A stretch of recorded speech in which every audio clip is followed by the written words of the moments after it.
lembro nesse dia de pensar, acho que eu quero ser fotógrafa. Não é um processo industrial, né? E eu gosto disso. E eu acho que a gente quer muito congelar os momentos, mas eles não são congelados. Não né? são congelados. Esse genipapo que eu peguei pra fazer, eu tô até com a mão azul, porque ele tá... Intenso. Intenso. A exposição que abre é diferente da exposição que fecha. Porque ela vai tendo alterações. Uma transformação. Nunca se produziu tanta imagem, nunca se viu tanta imagem. E o que a gente retém, né? Essas impressões que estão indo para a exposição, elas ficaram 5 semanas num processo de impressão.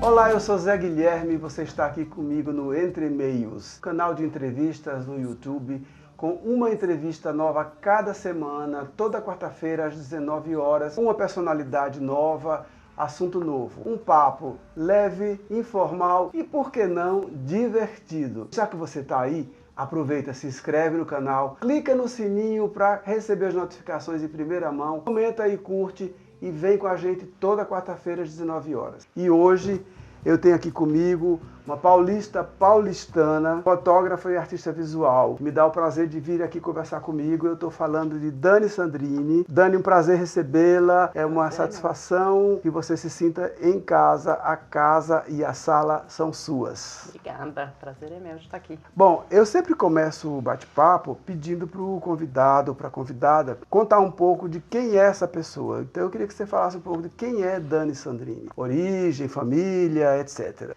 Quem é Dani Sandrini? Eu sou uma pessoa curiosa desde sempre. Acho que isso foi pautando um pouco meus caminhos, assim, sempre gostei de estar em lugares, né, e entender o que as pessoas estão fazendo, o que as pessoas estão pensando, o que elas acreditam, desde pequenas. E sempre tive essa ligação com a arte, embora a minha família não tenha nenhum artista, mas algumas pessoas que gostavam muito de fotografia, ali fazendo fotografias mais familiares. Né? Meu pai, por exemplo, adorava fotografia, tenho algumas lembranças dele com a câmera fotográfica e eu, muitas vezes, criança, assim, tem muitas fotos eu com uma cara feia, assim, nas fotos, justamente porque eu não queria parar de fazer as coisas que eu estava fazendo para as fotos. Né?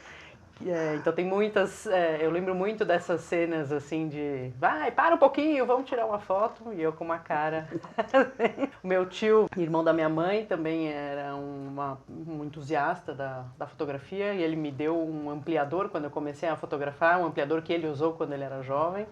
Mas era, né, minha família, embora muito amorosa, né, o convívio familiar era muito legal, mas não o entusiasmo ali com essa curiosidade, com a arte, com música, não veio muito da família. Eu fui meio descobrindo ali sozinha ou na convivência com vizinhos, com amigos, né? Lembro bastante disso, assim, de estar na casa de amigos, né, adolescente, assim, aí vem o irmão mais velho e fala de um disco, né, tenho bastante memória disso, assim, desse universo novo que foi se abrindo para mim. Né? Você é de família italiana, de origem italiana?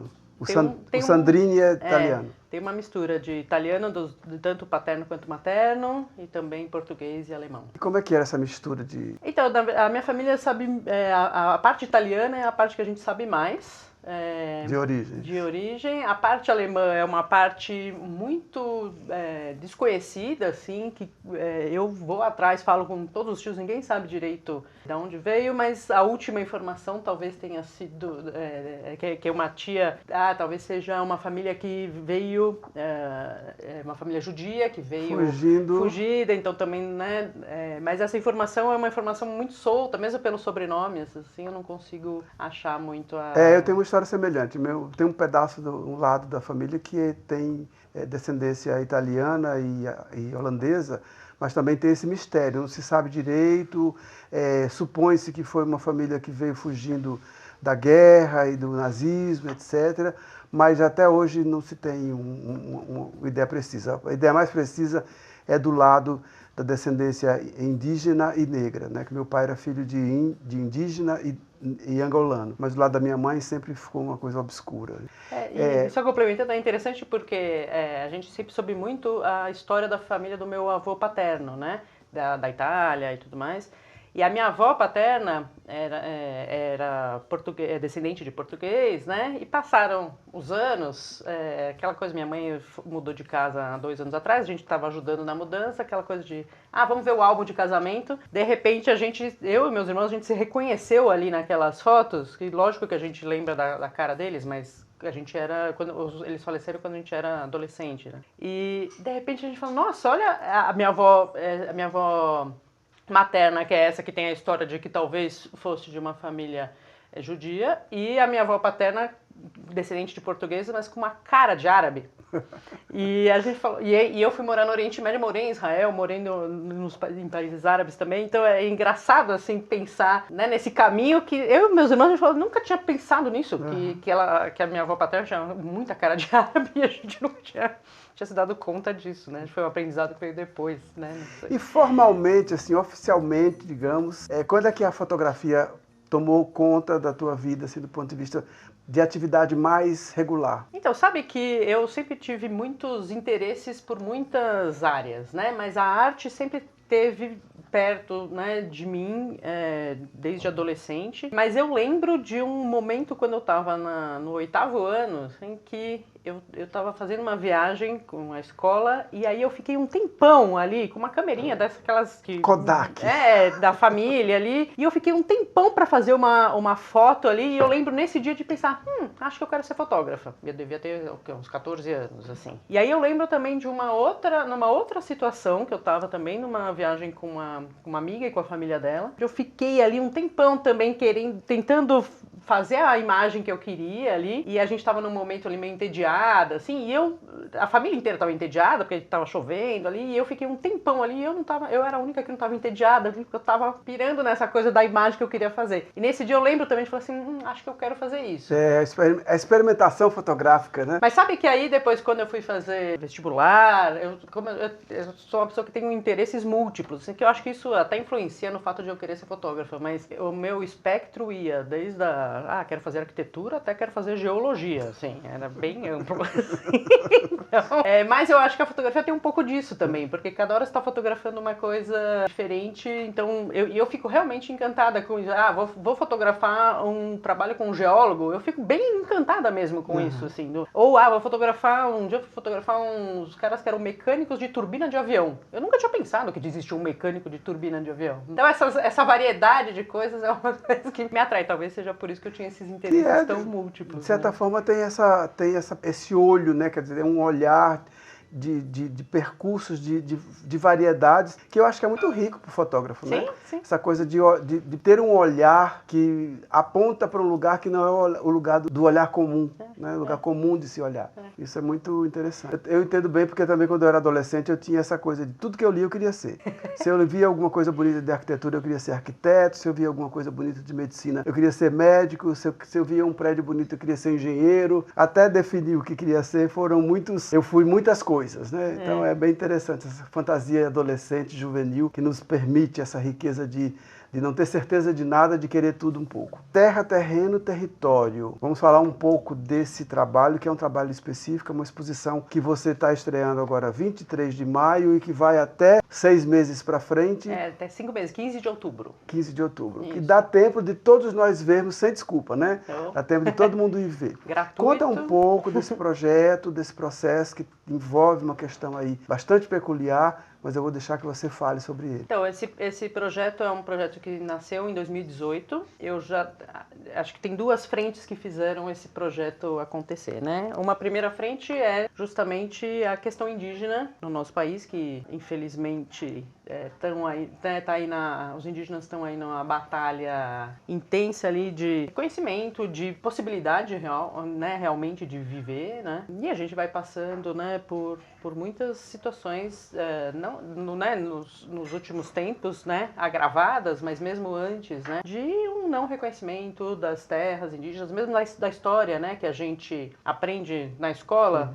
Tem aquelas 3 linhas do livro, como se fosse uma cultura que tivesse acabado ou ficado congelada no tempo de 1500. E a gente não sabe nada, né, da história indígena. Então isso já era algo que vinha me mobilizando, que eu fui me aproximando aí da cultura indígena por conta disso e por conta da situação que foi se agravando muito mais, né? Por outro lado, eu estava fazendo já uma pesquisa sobre, eu tenho uma pesquisa sobre a passagem do tempo e a transformação da memória de tudo com a passagem do tempo. E aí nessa pesquisa eu fui também pesquisando outros suportes para abrigar a imagem fotográfica. Na verdade, em 2007 eu tinha feito um trabalho na Jordânia que eu fotografei e fiquei anos sem encontrar uma forma, um lugar para aquele trabalho. Eu punha, né, fazia ampliações grandes, ampliações pequenas, com borda, sem borda, né, e não encontrava o lugar dele, assim. Na parede, tirava na parede da parede, não encontrava esse lugar. E aí fiquei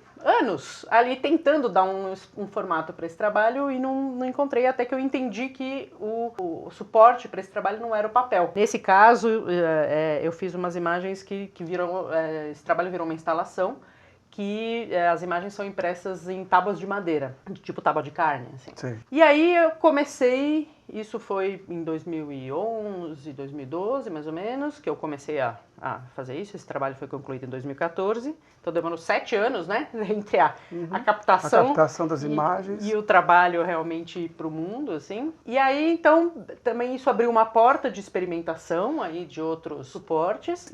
Deve ser um processo trabalhoso, né? Imprimir as imagens na tábua. Eu faço de uma maneira muito super artesanal, assim. Então ele também tem essas coisas que acontecem que a gente não tem muito controle, porque não é um processo industrial, né? E eu gosto disso, na verdade. Acho que desde que eu comecei a fotografar, na época do que a gente usava filme, então tinha coisa do laboratório, né? Que você põe a mão na massa de um outro jeito, né? Quando veio o digital, claro, você vai lá, trata as imagens no computador, mas é outro processo. É outro processo, né? É outro envolvimento, eu acho, até do mergulho ali no processo mesmo, né? Tanto é que, às vezes, quando eu usava laboratório fotográfico, tinha dias assim que só queimava papel porque você tá ali, tá meio desconcentrada, não sei o que, o negócio não sai direito. Perde o tempo, né? Passa o tempo. Mas com o digital também veio essa coisa muito as primeiras câmeras digitais davam uma textura muito esquisita, né? As pessoas ficavam com uma pele, assim, todo mundo parecia meio boneco, assim, né? Isso, eu estou até concordando aqui. E isso sempre me incomodou, assim. E eu gosto dessa imagem mais orgânica, sabe? Mais... que tenham esses acasos, né? Que tenham ranhuras, que tenham, né? E aí essa coisa de utilizar outros suportes, esse suporte vai dialogando com a imagem.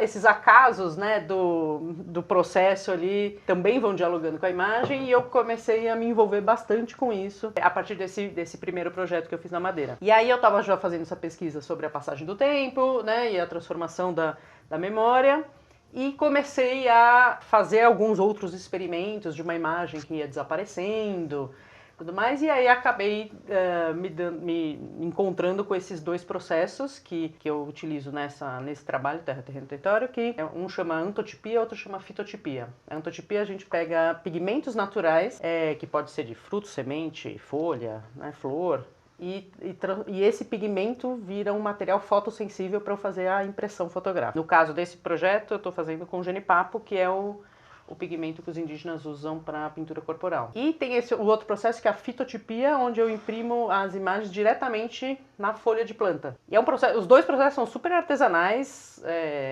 eu utilizo a luz do sol, então eu dependo completamente da natureza, assim, né? Então eu comecei a pesquisar isso porque as imagens, elas não ficam fixas, né?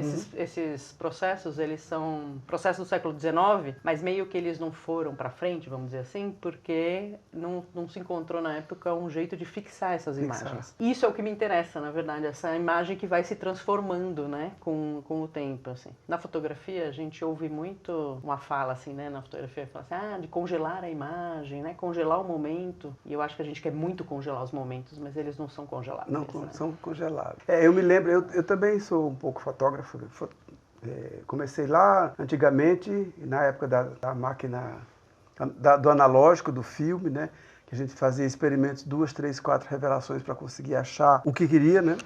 Sou da época que você pegava o filme e mandava fazer o copião. Lembra disso? Oh, sou também dessa época. Para olhar com a lupa, assim, para ver Sim.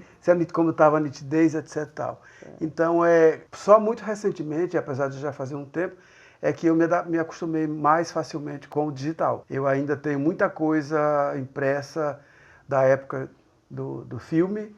Eu acho que a gente pode ficar horas falando, né, sobre essa filosofando. filosofando sobre essa questão, né? Mas eu acho que tem, sabe, até essa coisa da memória, né? Por exemplo, a gente tem uma memória em algo que aconteceu, assim. E aí, às vezes, você tá lá conversando com seus irmãos, com seus primos, e aí a pessoa fala assim, nossa, mas não foi isso que aconteceu. E a pessoa tem uma memória completamente diferente. Distinta da sua. E aí, às vezes, aí depois chega a mãe e fala, não, mas também não foi nenhuma das duas. Ou fala assim, não, mas você tá contando isso, mas você nem tava lá. E aí chega uma hora que você fala, não sei se eu já tô lembrando de uma coisa que eu peguei de alguém que me contou e eu né, de alguma maneira isso eu tô contando, atualizei aqui na minha cabeça, mas né, o que eu presenciei, o que foi construído, o que foi essas várias histórias, né, que ficaram aglutinadas aí na minha memória, né? Então, isso é um assunto muito interessante. Eu sempre penso nisso, assim. Então, eu acho que também essa imagem que vai se transformando ali, né, no tempo e me interessa, assim, porque ela vai dialogando com a imagem que está lá impressa, vai dialogando com o suporte, com esse tempo passando, com essas rachaduras que vão aparecendo, né? Mas é bastante interessante esse teu comentário sobre a questão do uso do sol, né, da temperatura que você comentou. Há alguns episódios atrás, alguns vídeos atrás, eu entrevistei aqui um artista visual, o Fábio Benetti, cujo trabalho é absolutamente em cima dessa questão da influência. Ele usa materiais naturais, calcário, para construir as tintas e os materiais que ele produz nas telas, e depois ele expõe a temperatura do sol, deixa aquilo ali um tempo no sol, e aquela interferência da temperatura, a interferência do sol vai criando rachaduras, vai criando texturas nas obras que ele constrói. É um trabalho muito interessante. Eu tive o prazer de entrevistá-lo há algum tempo atrás. E aí, agora você falando da questão dessa mudança com o tempo, da interferência da temperatura do sol, me remeteu para o trabalho do Fábio. E acho que a gente está num mundo muito... A gente vai se desconectando, né, dessas diferenças, né, que é isso, se a gente reparar, você vai na feira na semana numa época de chuva, a couve está de um jeito, você vai na feira na época de seca, a couve está de outro jeito, né? E tudo isso vai interferir, né, no processo do trabalho, né? Tava até contando, né, que esse genipapo que eu peguei para fazer, eu tô até com a mão azul, porque ele tá... Intenso, ele tá muito diferente de todos os outros que eu já fiz. E aí sobrou alguns, eu deixei com alguns indígenas, né? Eles também me falaram, nossa, esse genipapo tá bom, hein? Eu falei, tá bom. A plantação estava forte, estava boa. E aí varia de um monte de coisa, né? A época do ano, o solo, né? Da onde foi colhido, né? Se tá sol, se tá chuva, isso interfere, né? Mas Dani, me conta um pouco, como é que se deu teu interesse pela população indígena? Então, aí, aquilo que eu estava te falando, na verdade, eu acho que eu sempre tive essa curiosidade, né, que eu tava falando.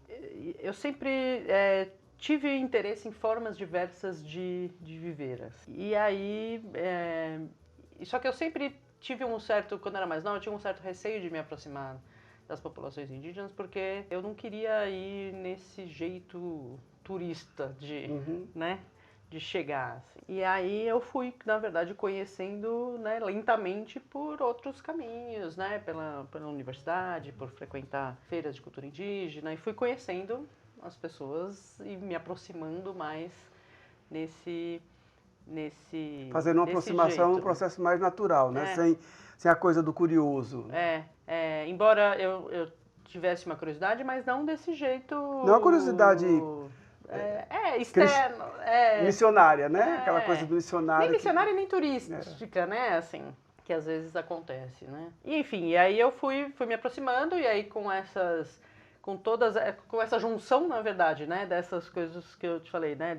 Da indignação com o quanto a gente não sabe nada sobre a cultura indígena. Com esses outros processos que eu estava fazendo, estudando sobre a passagem do tempo, né? E no censo de 2010, eu me deparei com uma informação que São Paulo era o quarto maior município em população indígena. E aí, essa informação me chamou muita atenção, porque eu falei, nossa, quando a gente pensa, né, o senso comum, assim, quando a gente pensa em população indígena, a gente pensa na Amazônia, Xingu, né? Uhum. E eu falei, nossa, São Paulo é o quarto maior município em população indígena? Onde estão os indígenas, né? E aí eu fui começar a falar sobre isso justamente com os indígenas. Conheci um grupo gigantesco de indígenas que vivem em contexto urbano, aqui em São Paulo, além das aldeias, né? E aí eu comecei a pesquisar, e a visitar, e a conhecer. E aí em 2018, eu fiz um projeto mais formatadinho, que foi premiado pela Secretaria de Cultura de São Paulo. Era um prêmio para desenvolver uma exposição inédita. E aí, então, durante 2019 inteiro, eu fiz esse projeto. Então, eu fiquei 8 meses, mais ou menos, num convívio intenso, assim, semanal, com indígenas tanto aldeados quanto em contexto urbano. E aí foi a parte que eu fiz o projeto documental mesmo, né? Então, fotografia digital e tudo mais. E aí depois disso começou a parte das impressões, onde, né? E aí é o processo ali de colheita do genipapo, de colheita de folhas, né? Aí ele então inaugurou como exposição em 2019 em São Paulo. Aí desde então ele tem viajado aí por várias cidades, né? 2020, por conta da pandemia, 2020 e 2021 ficou bastante online, né? Viajando mais online ou projeções, né? Em 2022 ele foi para 4 cidades do interior de São Paulo e agora a gente inaugura aqui no prédio da Fiesp, no Centro Cultural Fiesp, aqui na Paulista. Pronto, vamos contar então um pouco dessa inauguração da exposição, como é que as pessoas, quanto tempo vai ficar, onde é que fica a Fiesp, a gente conta um pouco, né, porque temos muitos espectadores aí que não são de São Paulo ou não conhecem muito bem, então conta um pouco, inaugura dia 23 de maio. Dia 23 de maio, às 7 horas da noite, temos uma abertura. E aí, o período de visitação é de 24 de maio a 15 de outubro. Bastante tempo para todo mundo ver, sem desculpa, né? Pois é. Ainda mais que a Fiesp fica bem localizada ali na Paulista. É a Avenida Paulista, com 1313. Com o metrô na porta. Metrô Trianon MASP, a entrada é gratuita. Inclusive, quem tiver interesse em conhecer um pouco mais e saber notícias, é só acessar as suas redes sociais, né? Você tem 2 perfis no Instagram, um especificamente do Terreno Território, que dá para saber tudo sobre a exposição e para onde ela vai, e o seu perfil pessoal, quem quiser stalkear um pouco a história de Dani Sandrini. O pessoal é o Dani.Sandrini e o da exposição Terra, Terreno, Território. Muito bem, então estamos aí informados sobre as possibilidades de encontrar. Dani, mais alguma coisa que você quisesse contar sobre esse seu processo todo do trabalho? Alguma curiosidade que você tenha a acrescentar, além da tinta do genipapo nas mãos? Eu acho que é um processo um projeto muito interessante, mesmo para quem já viu a exposição, porque cada exposição que eu faço é uma exposição nova. Porque como as folhas, esse material, ele vai se transformando com o tempo, então eu faço impressões novas, né? E quando eu faço uma impressão na folha, eu tenho que reenquadrar a imagem naquela folha que tem um formato diferente, mesmo que seja do mesmo tipo, né? Vamos dizer assim. E aí eu vou experimentando folhas novas, depende da época do ano, eu tenho um tipo de folha ou outro tipo, né? Então nessa exposição a gente está usando folhas maiores, imagens maiores e um pouco mais isoladas, assim, né, para essa atenção específica em cada uma das imagens e menos do conjunto, assim. Menos não, né, mas das outras vezes a exposição ela tinha bastante uma coisa de você enxergar o conjunto das imagens e o conjunto das folhas. Nessa, as folhas estão com uma atenção um pouco mais individualizada. Então é interessante até para o pessoal que trabalha na montagem, que já montou outras, ele se surpreende, é muito legal ver, ele fala, nossa, mas essa exposição tá super diferente, porque ela realmente tem né, e aí eu vejo que quando eu vou fazendo a impressão, eu vou vibrando ali com o resultado, né? Que dá, nossa, essa saiu muito legal, também vou me frustrando bastante, né? Porque nem sempre dá certo, né? Mas é muito legal, assim, ver, né? Eu tô super dentro do processo, mas ver as pessoas que estão trabalhando na exposição se surpreendendo, falando, nossa, essa aqui ficou incrível, nossa, essa tá muito mais forte nessa. nessa impressão do que estava na passada, né? Então, e a exposição, cada exposição é única, então, né? Porque ela tem essas impressões novas. E a exposição que abre é diferente da exposição que fecha. Porque ela vai tendo alterações, uma transformação ali com o tempo. Então, eu acho muito legal, assim, eu ouço muito, né? Eu recebo muitas pessoas me falando assim, mas nossa, mas aí não tem como fixar a imagem, né? E no meu ponto de vista é sobre isso que eu tô falando, né?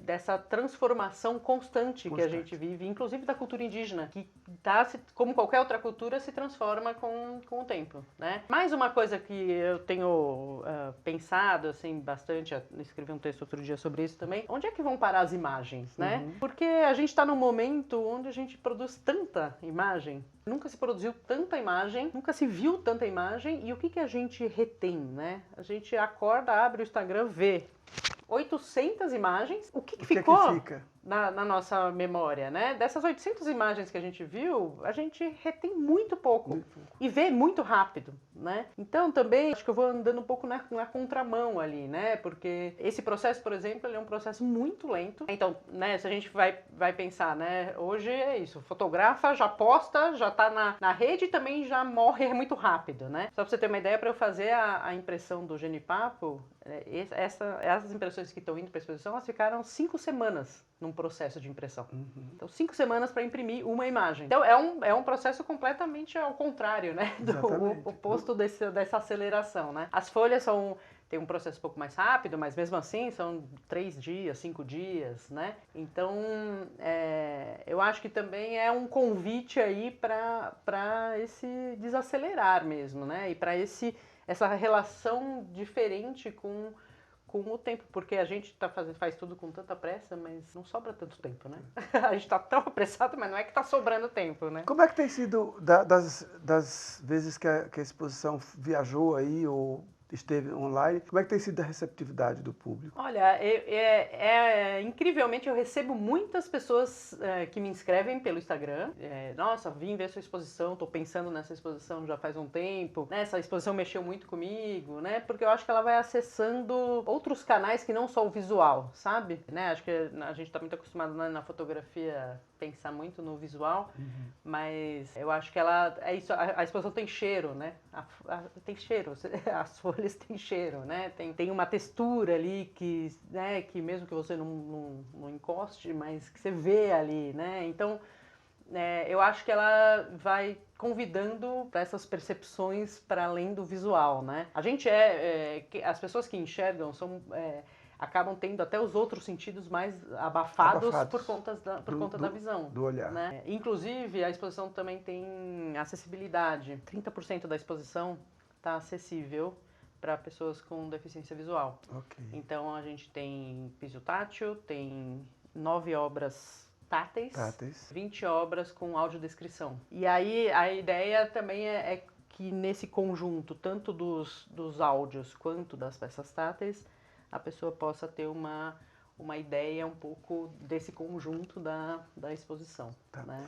Dani, eu quero desejar muito sucesso com a exposição. Espero que essa residência dela na Fiesp durante esses 5 meses seja total sucesso. Quero agradecer muito a tua disponibilidade, a generosidade de estar aqui hoje conversando comigo sobre essa exposição. E certamente eu estarei lá vendo a exposição assim que for possível e depois te conto a experiência que eu tive em visualizar o seu trabalho. Muito obrigado pela gentileza, pela generosidade, estar aqui comigo hoje batendo esse papo. Obrigada a você, um prazer. O prazer foi meu. Essa foi mais uma entrevista do canal Entre Meios, hoje com minha convidada Dani Sandrini, fotógrafa e artista visual, falando sobre o seu trabalho. Não deixa de ir lá ver a exposição assim que inaugurar. E já que você está aí, se inscreve no canal, clica no sininho para receber as notificações com antecedência, comenta e curte. Toda quarta-feira, 19 horas, um vídeo novo com uma personalidade nova. Vem com a gente!